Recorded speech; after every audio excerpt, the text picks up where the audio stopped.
everybody. The study I did was peripapillary vessel density if it's a collateral damage in papilledema in IIH patients. So to begin with, we know that papilledema is a passive swelling of the optic disc secondary to the raised intracranial pressure. IIH is a diagnosis of exclusion and characterized by headaches, pulsatile tinnitus, papilledema, and normal CSF. The primary morbidity from IIH is irreversible visual loss due to chronic papilledema. OCT is a non-invasive interferometric technique for cross-sectional high-resolution imaging of retina. OCT angiography is a newer modality which is for identification of blood flow changes in retinochoroidal vascular network.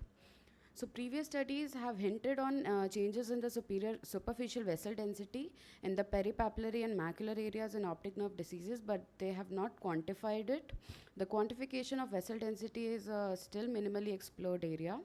So in our study, our aim was to evaluate the peripapillary vessel density in idiopathic intracranial hypertension patients with regressing papilledema using optical coherence tomography angiography. Our methodology was, the study design was cross-sectional prospective case control population-based observational study. Sample size was 20 patients with 20 each matched controls. And study duration was 6 months at our Ophthalmology OPD in Srihar. The inclusion criteria was age more than 18 years, patients diagnosed with IIH on treatment and multiple follow-ups showing regressing papilledema, normal CSF analysis and neuroimaging showing no specific lesion and normal MRV. Exclusion criteria was significant media opacities, optic disc edema due to causes other than IIH, and glaucomatous disc changes, patient not willing to participate. Method was visual acuity, IOP, anterior segment dilated fundus examination, and it was done, dilated fundus examination was done by slit lamp biomicroscopy and indirect ophthalmoscopy to confirm bilateral optic disc edema. Fundus photo and OCTA was done.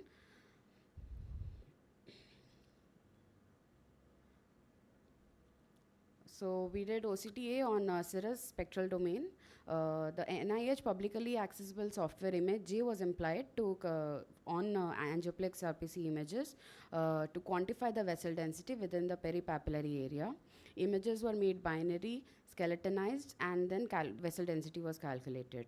So this is image. We binarized it, then we skeletonized it, and then we calculated the vessel density using the software. So in our study, we found that the group with the resolving papilledema have increased vessel density as compared to controls significantly in the inferior nasal, and superior nasal peripapillary vessel density. So in our results, we saw that whole vessel density inside inferior nasal and superior nasal, we had significantly this increased vessel density. So we have seen in studies that FFA or ICG, we cannot quantitatively visualize the peripapillary capillary networks.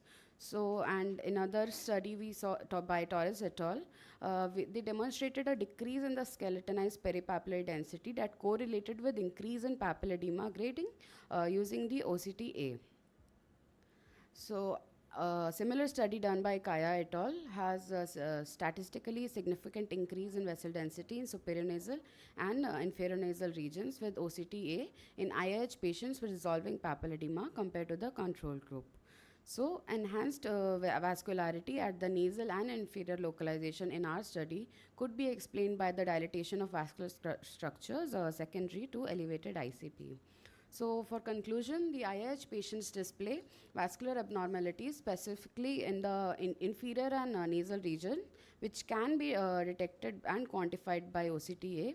The measurement of vascular density acquired from OCTA may shed light on the pathogenesis management and monitoring of the consequences of elevated intracranial pressure on the ocular vasculature.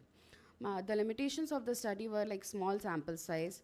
We didn't have a subjective assessment of the regressing papilledema and lack of quantitative objective tests. It is an expensive and non-routine investigation, so we cannot do it multiple times. And long-term studies with follow-up are needed to determine the prognostic value of OCTA, since it's a newer modality with expensive for patients with IIH, and we cannot do it too many times. Thank you.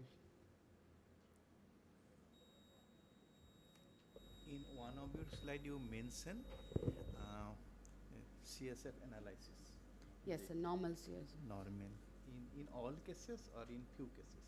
Sir, in all the cases I All took, CSF was normal, sir. What is your protocol? So you send to the neurosurgeon or? Yes, sir. We collaborated with a neurologist to send us patients who have started the treatment for the IIH, and then we saw their like we have seen them already, and then we follow up with them with the regressing papilledema. Then we did the OCTA to see the vessel densities. What we can look for during the CSF analysis in such type of patient? Increased pressure, sir. By what method? Opening pressure, increased opening pressure, lumbar puncture, sir. Definitely lumbar puncture, but yes, sir. That's a point actually. Okay, sir. So if you refer to the neurosurgeon, most of the time neurosurgeons in a busy schedule is impossible to do themselves. Yes, sir. They refer to some technician. That's one false. Okay, sir.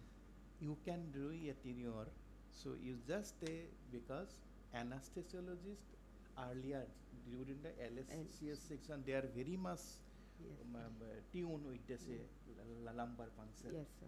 They are more professional on lumbar puncture. So you can assess the thing in your clinic. Call the anesthesiologist in your OPD with proper care. The same, only the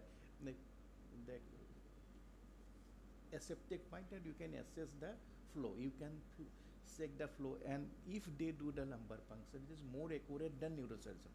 That's true, sir.